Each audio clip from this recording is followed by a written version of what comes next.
Paul Heyman stood in the middle of that ring, microphone in hand, and declared to the entire world, to every wrestler in that locker room, to every fan in that arena, to every single person watching at home, that nobody on this planet could defeat Brock Lesnar at WrestleMania 42. Nobody. Those words barely finished echoing through the arena before the Vision made Paul Heyman eat every single one of them.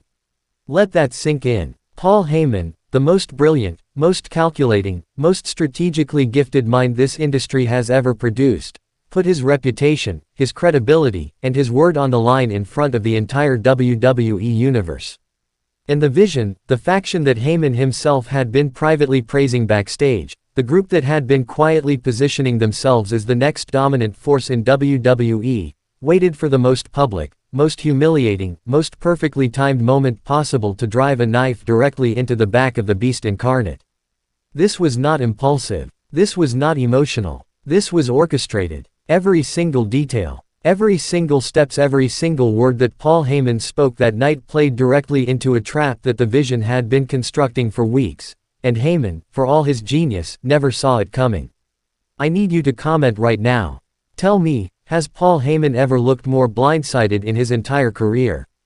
Has Brock Lesnar ever been betrayed on a stage this large, in a moment this public, with consequences this severe?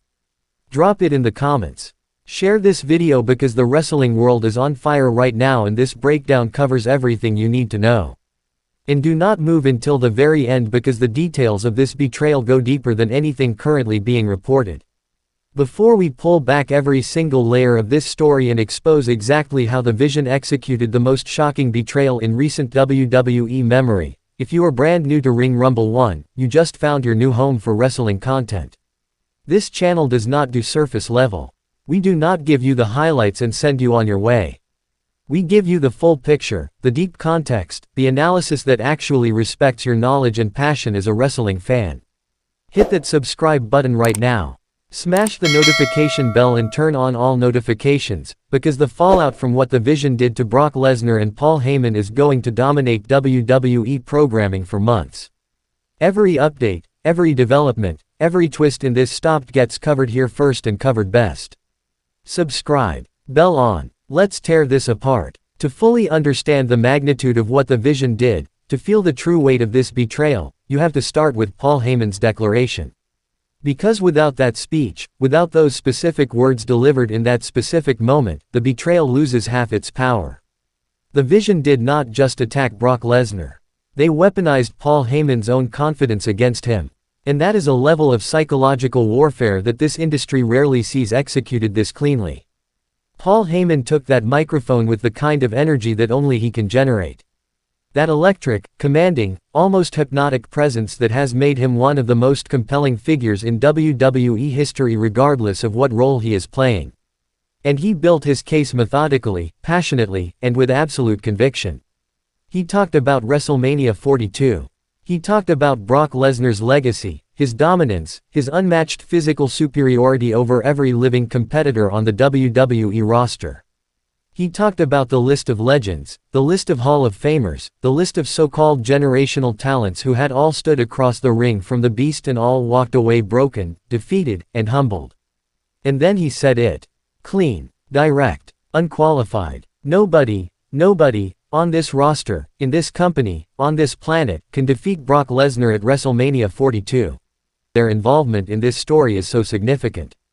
The Vision is not a collection of mid-card talents looking for a spotlight. This is a carefully assembled group of some of the most physically imposing, most tactically intelligent, and most quietly dangerous competitors on the entire WWE roster. Their name is deliberate. Everything about the Vision is deliberate. They do not move without purpose. They do not act without a plan. And they have been building toward this moment, this specific, seismic, industry-shaking moment, with a patience that is almost unsettling when you look back at the timeline. What makes the Vision particularly fascinating, and particularly dangerous, is that they have operated, for the most part, outside of the Lesnar orbit. They have not been in his stories.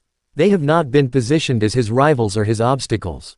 They have existed in a parallel lane, building their own momentum, establishing their own credibility, while quietly watching how the landscape of WWE was being shaped by the people at the very top of the food chain.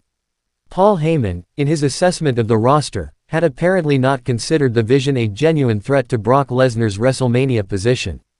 And that dismissal, that failure to account for them, is precisely the opening they exploited. When you tell the world that nobody can beat your guy, you had better make sure you have looked every single person in that building in the eye and confirmed it. Paul Heyman did not look the Vision in the eye. And they made him regret it. The night it happened, the atmosphere in the arena was already charged from Heyman's declaration earlier in the broadcast. Brock Lesnar was scheduled for an in-ring appearance, a standard contract signing segment for his WrestleMania 42 match, and everything about the setup suggested a routine, controlled piece of television designed to add heat to an already established rivalry. The table was set. The contract was on the table. The cameras were in position. And then the Vision's entrance hit. The reaction in the arena was immediate confusion.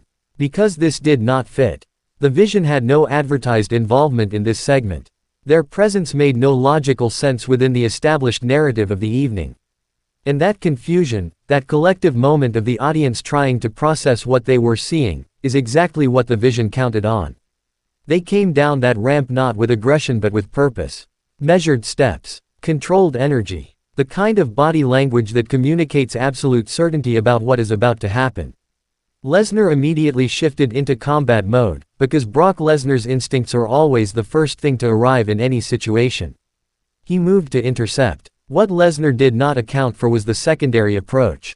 While the primary members of the Vision drew Lesnar's attention from the front, two additional members of the faction entered through the crowd, a detail that had clearly been planned and rehearsed to exploit exactly the kind of forward-focused defensive response that Lesnar's fighting instincts would generate. The assault came from behind. And it came with everything the Vision had. The first strike dropped Lesnar to one knee. The second took him off his feet entirely. In that same measured, controlled manner in which they had arrived. No chaos. No sprinting. No looking over their shoulders. They walked back up that ramp with the calm of people who had done exactly what they came to do and had zero concerns about the consequences. At the top of the ramp, their leader turned back to face the ring where Brock Lesnar was being helped to his feet by a team of officials and medical personnel. He looked at Paul Heyman. And he smiled. That smile. That single, quiet, devastating smile is the image that has been shared millions of times since this happened.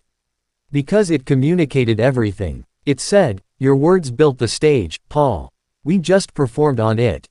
Here is what most of the conversation around this betrayal is missing. Everyone is focused on the physical assault. Everyone is talking about Brock Lesnar being laid out, about Paul Heyman's humiliation, about the shock value of the Vision's timing. And all of that is valid and all of that matters. But the deeper story, the thing that makes this betrayal genuinely historic, is what the Vision proved about the nature of power in WWE. Paul Heyman's declaration was not just a promo. In the ecosystem of WWE, when Paul Heyman stands in that ring and makes a statement of that magnitude, it functions as a kind of proclamation of territory. It is Heyman planting a flag and daring anyone to challenge it. Every person on that roster heard those words and processed them as a boundary being established. The Vision did not just challenge that boundary. They demolished it, publicly, permanently. And by doing so in the specific window between Heyman's declaration and WrestleMania 42, they have injected a level of genuine uncertainty into Lesnar's WrestleMania position that has never existed before. Because now the question is no longer just who Lesnar faces at WrestleMania 42. The question is whether Brock Lesnar arrives at WrestleMania 42 at full capacity. Whether the physical and psychological damage inflicted by the Vision has compromised the beast in ways that his opponent, whoever that turns out to be, can exploit. Paul Heyman said nobody could beat Brock Lesnar at WrestleMania 42. The Vision just made sure the entire world is no longer certain that is true. The Vision looked Paul Heyman in the face, listened to him declare Brock Lesnar unbeatable, and then proceeded to make the most powerful statement in WWE in years. This is not just a betrayal. This is a declaration of war against the established order of this entire company. WrestleMania 42 will never be the same conversation again. And the road getting there just became the most dangerous stretch of programming WWE has produced in a very long time. Comment below right now. Did the Vision just make themselves the most dangerous faction in WWE today? And can Paul Heyman recover from being publicly humiliated on this scale? Share this video. Every wrestling fan needs this breakdown. Ring Rumble 1. Subscribe. Stay locked in. We will see you in the next one.